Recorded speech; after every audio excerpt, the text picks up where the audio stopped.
한국인 비빔밥 보면 먹는 것도 쓰레기 같고 이기적인데다 길거리도 엉망이라는데 그런 나라를 꼭 가야 해? 아니, 중국 선수들 응원하러 가야 될 거 아니야? 우리 중국인들 힘을 보여주자고. 여기 북경의 한 강의실에서 여학생 2명이 한국 원정 응원에 대해 얘기하고 있습니다. 그런데 중국 대표 응원단으로 한국에 도착해놓고 막상 한국인이 되고 싶다고 절규하게 되는데요. 그녀에게 어떤 일이 있었던 건지 오늘의 사연을 들어보겠습니다. 안녕하세요. 저는 이번 한국 경기에 원정 응원을 왔었던 정상이라고 합니다. 저는 중국 북경대학교에서 자동차에 관해 연구를 하고 있는 대학생이에요. 제가 자동차를 연구하게 된 데에는 제 목숨이 위태로웠던 한 사건 때문인데요. 제가 어렸을 적에 차 사고가 크게 한번 난 적이 있었어요. 조금 더 빨리 가겠다고 추월하는 차량 하나 때문에 고속도로에서 사중 추돌이 났던 큰 사고로 하마터면 죽을 뻔했죠. 안타깝게도 그때 사고로 목숨을 잃으시거나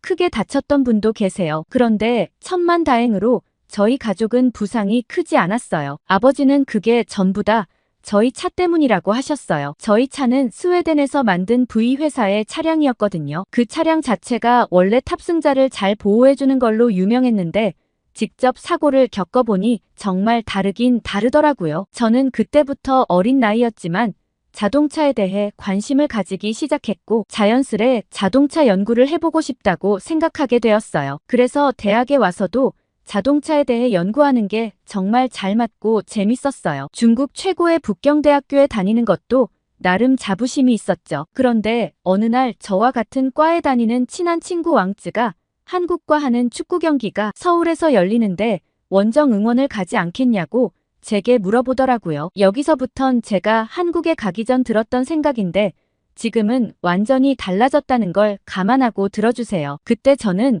한국엔 별로 가고 싶지 않았어요. 한국은 굉장히 가난한 나라에다 길거리에 노숙자와 구걸하는 사람들이 많다고 들었거든요. 중국 비리비리나 웨이보, 틱톡에서 보면 한국은 진짜 엉망이었어요. 비리비리나 웨이보가 뭔지 궁금하신 분들이 있으실 텐데 중국에선 중국이 직접 만든 커뮤니티를 사용해요. 다른 나라에서 쓰는 유튜브나 트위터, 인스타그램 그런 걸 사용하지 않아요. 한국은 자본도 없고 기술도 부족해서 미국에서 만든 그런 사이트를 사용하는 줄 알았죠. 중국 사람들은 영상을 올릴 땐 비리비리, 짧은 음악과 함께 영상을 올릴 땐 틱톡, 정보 수집은 주로 웨이보에서 하고 있어요. 근데 틱톡은 우리 중국이 만든 건데도 한국 사람들이 엄청 많이 사용한다고 들었어요. 그 얘기를 듣고 그땐 역시 중국이 좀 더 기술력에서 앞서 나가는구나 흐뭇해했어요. 아무튼 제가 알고 있는 한국을 떠올려 보면 아예 발도 들이고 싶질 않았죠. 왕쯔에게 그런 얘기를 했더니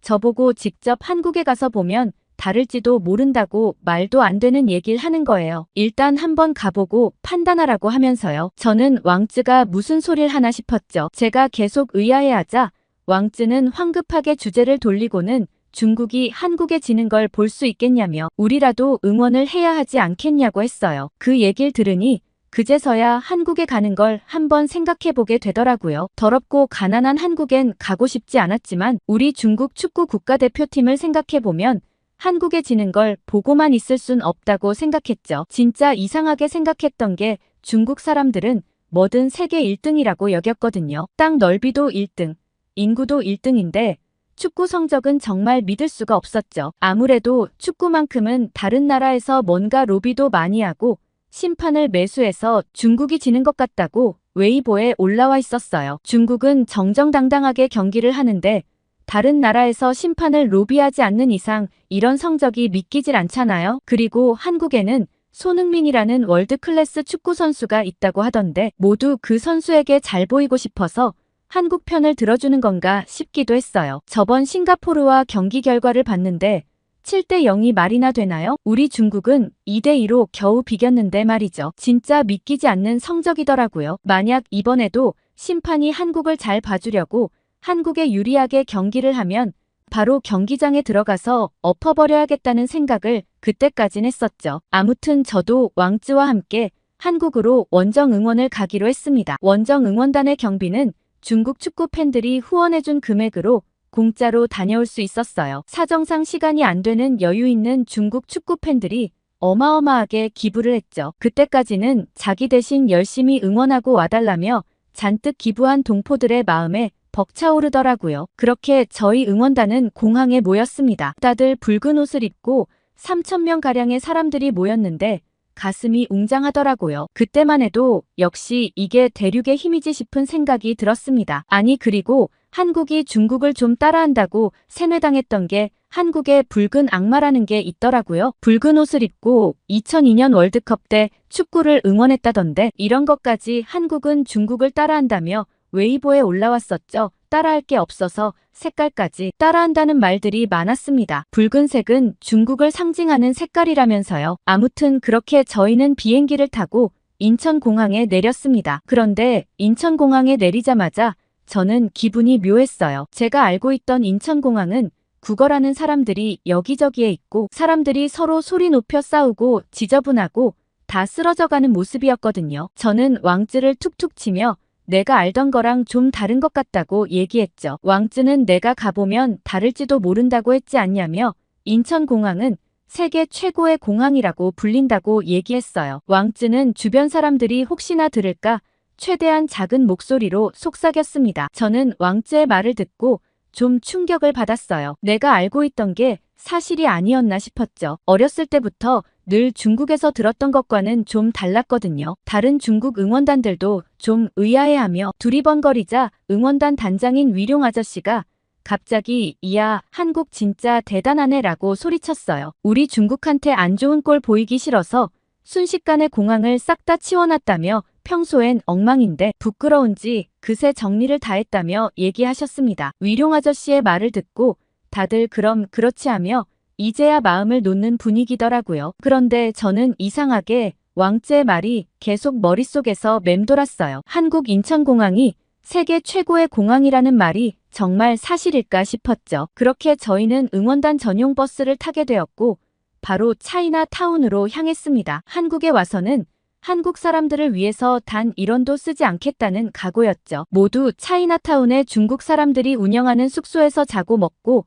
다시 중국으로 돌아갈 생각이었습니다. 차이나타운의 숙소에 도착해 짐을 풀고 나서 위룡 아저씨는 저희에게 각자 지도를 하나씩 주었습니다. 거기엔 중국인들이 운영하는 가게들이 쭉 적혀 있었죠. 자유시간엔 중국인들이 운영하는 가게를 이용하라는 거였습니다. 내일 저녁 경기가 있으니 그 전까진 자유롭게 시간을 보내고 저녁에 다시 만나자고 하셨죠. 왕쯔는 얼른 나가자며 제 손을 이끌었어요. 저는 왕쯔가 가려는 방향을 보고 당황하고 말았습니다. 거긴 차이나타운 바깥이었거든요. 차이나타운 밖에서 왕쯔가 제게 꺼낸 말에 저는 좀 충격을 받았습니다. 우리가 그동안 중국 정부에 검열된 정보만 받아서 그렇지 사실 한국은 엄청난 강대국이라고 말이죠. 아까 인천공항 보지 않았냐고 했어요. 저는 왕쯔의 말을 듣고 머리를 망치로 맞은 듯 띵했어요. 그러면서 한국 인터넷을 연결해 유튜브와 인스타그램에서 한국의 다양한 모습을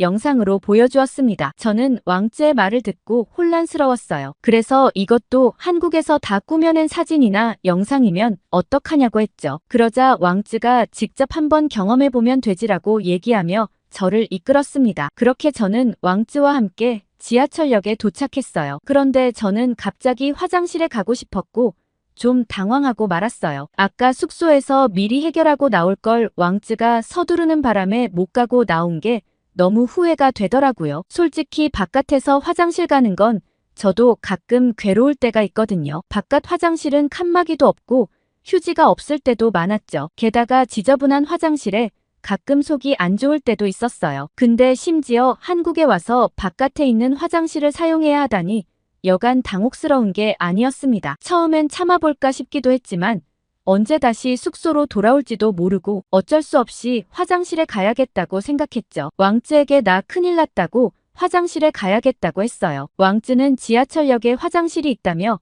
같이 화장실로 향했습니다. 저는 화장실에 도착해서 감탄하고 말았어요. 급했던 것도 있고 화장실을 한번 쭉 둘러봤죠. 이게 공중화장실이 맞다고 정말 깨끗한 모습에 믿기지 않더라고요. 그러곤 아차하고 다시 볼일을 보러 들어갔는데 칸칸이 막혀서 개인적인 공간을 보호해주는 것도 놀라웠는데 휴지도 넉넉하게 들어있었어요. 더 놀라운 점은 이렇게 많은 사람들이 사용하는 공간이 너무 깨끗하다는 것이었어요. 중국에선 솔직히 상상도 할 수 없거든요. 중국 사람으로 다른 건 그래도 괜찮은데 화장실 쓰는 건 저도 어떻게 좋게 말할 수가 없을 지경이죠. 그런데 도대체 한국은 어떤 나라길래 다 함께 쓰는 화장실이 이 정도로 깔끔할 수 있는지 놀라웠습니다. 어쩌면 정말 왕쯔가 했던 말이 맞는 걸지도 모른다는 생각을 했어요. 왕쯔는 이제야 자기 말이 좀 믿기냐고 했죠. 저는 그럼 제가 알고 있는 게 어디까지가 진짜고 가짜인지 혼란스럽더라고요. 그리고 도대체 왕쯔는 어떻게 이 모든 걸 다 알고 있는지 궁금했어요. 왕쯔는 웃으며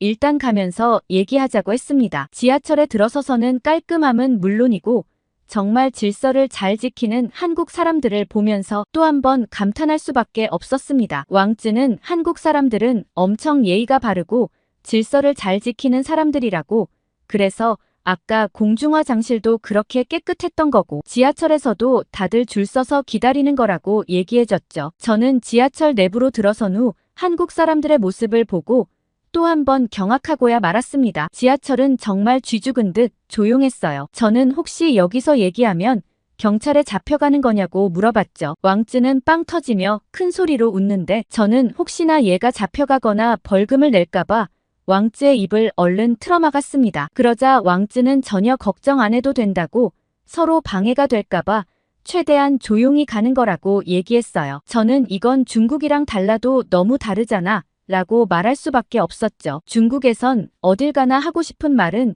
다 해야 하는 게 맞는 거라고 배웠거든요. 그런데 그것도 때와 장소를 지켜야 하고 서로 그런 것을 지킬 때 평화로울 수 있다는 걸 한국 지하철에서 처음 배우게 되었습니다. 이렇게 조용히 이동할 수 있다는 게 정말 편하고 놀라웠어요. 그리고 왕쯔는 그제서야 자기 얘기를 시작했습니다. 왕쯔 아버지는 국가 장학생으로 미국에서 공부를 하고 온 적이 있다고 하셨어요. 미국에 처음 갔을 땐 중국을 위해 한 몸 바쳐야겠다며 굳은 각오를 하고 갔는데 정작 중국의 현실을 깨닫고 한동안 방황하셨다고 했어요. 꼭 저처럼 이때까지 알고 있었던 중국의 모습과 막상 해외에서 바라본 중국의 모습은 그 격차가 어마어마했기 때문이죠. 그래서 공부가 끝나면 다시 중국으로 돌아가지 않고 다른 곳에서 살아야 하는 걸까 생각한 적도 있다고 하셨죠. 그런데 왕쯔의 아버지는 국가 장학금을 받고 공부했기 때문에 중국으로 돌아가지 않으면 그간의 학비와 생활비를 모두 반납해야 했어요. 게다가 그땐 이미 왕쯔가 막 태어났었고 이대로 중국에 돌아가면 고위 관료로 안정적인 직업을 가지고 편하게 일할 수 있었기 때문에 중국을 떠난다는 건 모든 걸 포기한다는 뜻이었죠. 그렇게 여러 이유로 차마 중국을 떠날 생각을 못하셨다고 했습니다. 그때 왕쯔 아버지가 다짐했던 건 절대 자식을 중국의 우물 안에 가두지 않아야겠다고 생각하셨대요. 그래서 왕쯔는 고등학교 때까지 해외에서 줄곧 유학 생활을 했고 어느 정도 머리가 다 자란 대학생이 돼서야 중국으로 왔다고 했죠. 그런데 돌아올 때 아버지와 약속을 하나 했대요. 절대 중국에선 다른 나라 칭찬을 하지 말고 중국이 좋다고 하면 그냥 거기에 찬성만 하되 중국을 비하하거나 뒤처지고 있다는 말을 하면 안 된다고 말이죠. 잘못했다간 아버지부터 시작해서 대대로 공안의 조사를 받아야 할지도 모른다고 했습니다. 그래서 왕쯔는 중국에선 아는 걸 말하지 않고 조용히 지냈다고 했어요. 그런데 왕쯔는 저와 가까이 지내게 되면서 친하게 지내는 제가 중화 사상에 빠져 있는 걸 도저히 보고만 있을 순 없다고 했어요. 자꾸 편협한 생각에 빠지는 저를 지켜볼 수 없겠다고 생각한 왕쯔는 이번 기회에 한국에 가서 새로운 세상을 보여주고 싶었다고 했죠. 사실 중국 고위 간부들은 이미 이런 걸 다 알고 있고 그 자녀들도 다 왕쯔처럼 해외 유학을 하는 경우가 많다고 했어요. 그 중에 일부는 진짜 중화 사상에 심취해 해외에서도 중국이 최고라고 하는 사람이 있는 반면 왕쯔처럼 다 알면서도 조용히 지내는 사람도 많다고 했죠. 왕쯔의 얘기를 들으면서 한편으로는 중국 고위 간부들이 왜 제대로 된 사실을 알리지 않는 걸까 원망스러우면서도 중국 정부의 강경한 태도를 생각해보면 그런 선택을 할 수밖에 없겠다 싶었죠. 왕쯔와 이런저런 얘기를 나누다가 왕쯔가 이제 내려야 한다며 지하철에서 내리게 되었어요. 지하철에서 내려 밖을 나가는 순간 저는 어마어마한 빌딩에 압도되고 말았습니다. 왕쯔가 저를 데려간 곳은 잠실이었어요. 여기에 한국에서 가장 높은 건물이 있다고 거기서 한번 서울 시내를 구경해 보자고 했죠. 왕쯔와 함께 간 곳은 엄청 큰 쇼핑몰이 아래에 있었는데 한국 거리에는 그 어디에도 구걸을 하거나 노숙하는 사람이 보이지 않았어요. 게다가 한국 사람들은 정말 옷도 잘 입고 깔끔했죠. 젊은 사람들은 다 아이돌 같은 느낌이 들었어요. 길쭉길쭉하고 세련된 모습이 다들 연예인 같더라고요. 그렇게 왕쯔와 타워 꼭대기로 향하는 엘리베이터를 탔습니다. 그 건물은 무려 555m 123층에 달하더라고요. 엘리베이터에는 전망대로 향하는 한국 사람들이 가득했는데 저는 정말 특이한 점을 한 가지 발견했습니다. 이렇게 사람이 많은데도 냄새가 나지 않았어요. 오히려 어디선가 은은하게 좋은 냄새가 나기도 했죠. 한국 사람들은 떡진 머리를 한 사람도 아무도 없고 정말 깔끔하고 청결한 것 같다는 생각이 들었습니다. 중국이었다면 이렇게 사람이 가득 차면 냄새가 진동을 했을 텐데 계속 중국과 한국이 비교되었습니다. 그렇게 상쾌한 기분으로 엘리베이터를 타고 올라갔고 타워 꼭대기에서 본 한국 시내의 모습은 장관이었습니다. 높은 빌딩들이 빼곡하게 채워져 있고 정말 화려했어요. 저는 한동안 충격에 휩싸이고 말았어요. 왕쯔는 그런 저를 보고 이게 진짜 한국의 모습이라고 얘기했죠. 저보고 이제 새로운 세상을 만났으니 좀 다르게 중국을 봐야 한다고 했어요. 그렇게 저는 그 이전과는 전혀 새로운 생각을 가지게 되었고 왕쯔와 다시 숙소로 돌아가게 되었습니다. 그런데 저는 숙소로 돌아가다 한국 학생을 보고 두 눈이 휘둥그레졌습니다. 그때 폐지를 줍는 할머니로 보이시는 분이 큰 리어카를 끌고 가고 있었고 끈이 제대로 묶여있지 않았던 건지 쌓아놓았던 폐지가 우르르 바닥으로 흩어졌어요. 일부는 바람에 날려 도로로 날아가기도 했죠. 그러나 정말 놀라웠던 건 고등학생으로 보이는 여학생들이 할머니의 리어카에서 쏟아진 폐지를 막 주워주는 거예요. 그런데 도로 위의 종이 때문에 혹시나 사고가 나면 어쩌나 싶었어요. 학생들이 도로 위에 종이를 주우려는데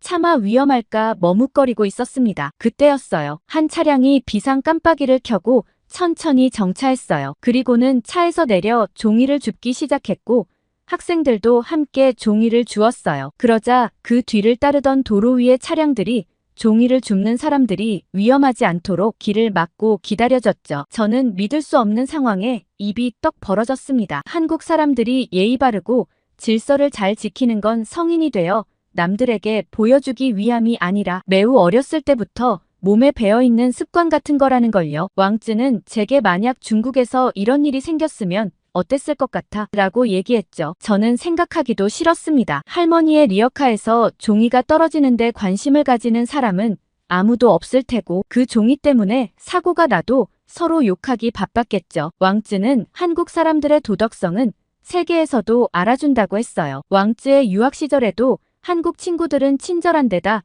배려심도 깊어 인기가 정말 많았다고 말이죠. 그렇게 한국 사람들의 시민의식에 놀라워하며 차이나타운에 들어왔고 길거리에 보이는 중국 사람들이 좀 부끄러워지기 시작했어요. 방금 보고 왔던 게 아니더라도 제가 보고 온 한국의 진짜 모습은 어딜 가나 질서정연했거든요. 사람들은 교통질서도 매우 잘 지키는 데다가 마구잡이로 무단횡단을 하는 사람들도 보이지 않았어요. 혹시나 사람이 지나가는 것 같으면 운전자는 속도를 줄여 보행자를 보호했어요. 중국은 뭐든 자기가 먼저여야 해서 무단횡단을 일삼기도 하고 운전을 할 땐 보행자 신경 쓰지 않고 자기 갈 길 가기 바쁘죠. 그래서 정말 무질서한 도로의 모습을 보는 건 일상이었어요. 아마 제가 어릴 때 사고를 당했던 것도 그렇게 막무가내인 중국 사람들의 특징 때문이었겠죠. 그렇게 숙소로 돌아와 침대에 누워 저는 오늘 제게 일어났던 일들을 하나하나 떠올려 보았습니다. 그리고 유튜브에 한번 들어가 봤죠. 중국에서는 접속되지 않는 사이트였지만 한국 와이파이를 이용했을 땐 아무런 제재 없이 들어갈 수 있었습니다. 저는 영어로 한국과 중국에 대해 검색했고 수많은 영상들을 보기 시작했어요. 영상을 보고 나서 정말 저는 기가 막혔습니다. 중국은 서서히 침몰하는 배였던 거죠. 유튜브나 틱톡 대신 중국에서 만든 사이트를 이용했던 건 오로지 검열을 위해서였어요. 저처럼 순진한 중국 사람들을 세뇌하기 위해서였죠. 그걸 저는 중국의 기술력이 뛰어나서 그렇다고 생각했다니 제 스스로가 한심할 지경이었습니다. 그리고 오히려 심판을 매수하거나 피파에 압력을 가하는 건 중국이었습니다. 한국 선수는 손흥민 선수 말고도 월드 클래스 선수들이 굉장히 많더라고요. 그리고 특히 손흥민 선수에 대한 세계 언론의 반응은 놀라웠습니다. 정말 친절하고 예의 바르다는 호평이 자자했어요. 저는 내일 응원해서 이렇게 유명한 월드 클래스 선수의 경기를 직접 볼 수 있다니 가슴이 설레기 시작했습니다. 제가 또 하나 충격적이었던 건 바로 역사 왜곡이었어요. 중국은 한국의 역사를 뺏기 위해 동북 공정은 물론 한복까지 중국 거라고 속여왔더라고요. 저는 이제껏 한푸가 중국 복식인 줄 알았는데 오랜 역사가 있는 한국 복식을 중국 거라고 속여서 학생들에게 가르치고 있었던 거죠. 그 역사도 허술하기 짝이 없어 조금만 해외 사이트를 검색해보면 금세 알 수 있었습니다. 그런데 제가 봤을 때 더 나쁜 사람은 따로 있었어요. 중국의 SNS 스타들이었죠. 그 사람들 중에는 이미 한국에 다녀오고 한국에 대해 잘 알고 있는 사람들도 있었는데 이런 한국의 모습을 보면서도 한국 욕만 해댔어요. 당연히 그렇게 하는 게 돈이 되기 때문에 거짓 정보를 퍼뜨리고 있었던 거죠. 최근에 한국에 가서 중국 전통 복식을 입고 경복궁을 걸어다니겠다고 했던 한 중국 남성이 있어요. 그 사람은 한국에서 꽤 인기를 끌었다고 알고 있는데 별안간 중국으로 돌아와서 한국에 대해 욕하는 영상을 막 올리기 시작했죠. 그 영상으로 인기를 끌더니 심지어 그 사람들을 추종하는 사람들까지 생겼어요. 그런데 정작 한국 공항에 도착해서 이를 알게 된 한국인들이 분노하자 자기 의도는 그게 아니었다는 말도 안 되는 영상을 올리고는 잠적했습니다. 저는 같은 중국인도 믿을 수 없다고 생각하며 중국에 돌아가서도 더 이상 우물 안에 갇히면 안 되겠다고 다짐했어요. 그렇게 다음날 저희는 상암 월드컵 경기장으로 이동했습니다. 평소였다면 아무렇지 않게 여겼겠지만 버스에서 마구 떠드는 중국 사람들이 좀 부끄러웠어요. 이럴 때 한국 사람들이었다면 정말 조용히 갔을 텐데 싶은 생각이 들었죠. 그렇게 경기는 시작되었고 중국 사람들의 야유는 도가 지나쳤습니다. 손흥민 선수는 상대팀 선수이긴 했지만 어쨌든 그 선수를 존중해주는 것도 경기를 관람하는 사람들의 예의일 텐데 저희 중국 응원단은 물불 가리지 않고 손흥민 선수를 마구 야유했어요. 그런 반면 한국 응원단은 정말 특이했습니다. 모두들 정말 목 놓아라 열정적으로 응원하면서도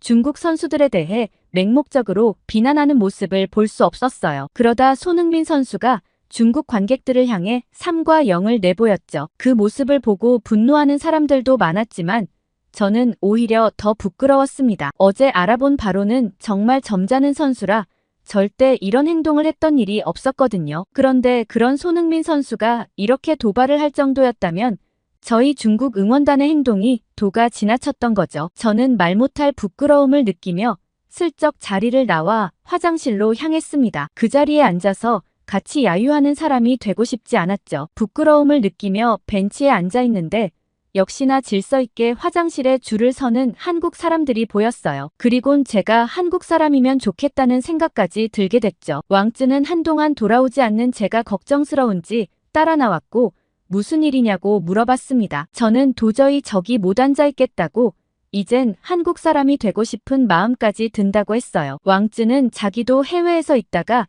중국으로 돌아왔을 때 막무가내인 중국 사람들을 보고 그런 생각을 많이 했다고 했어요. 그래서 이번 학기만 끝나면 다시 해외로 갈 계획이 있다고 했죠. 저도 왕쯔를 따라가고 싶은 생각이 들었습니다. 그래서 어디로 갈 예정이냐고 물었고 왕쯔의 대답은 놀라웠어요. 왕쯔는 한국에서 공부하며 한국 H자동차를 목표로 공부해 볼 생각이라고 했어요. H자동차는 세계에서 알아주는 대기업인데다가 인도 시장 진출까지 목표로 하고 있다고 했죠. 그리고 무엇보다 왕쯔는 H자동차의 GV 모델이 정말 마음에 든다고 했어요. 왕쯔의 말을 듣고 저는 고개를 끄덕였어요. GV 모델이라면 인정할 만했죠. 그렇게 저는 다시 중국으로 돌아왔고 계속 제 진로를 고민하고 있는 중이에요. 왕쯔는 이번 학기까지만 하고 한국으로 갈 준비를 모두 마쳤죠. 그런데 문제가 하나 생겼어요. 처음 부모님께 이 말씀을 살짝 꺼냈을 때 부모님께서는 매우 반대하셨습니다. 중국 최고 대학에 들어가 놓고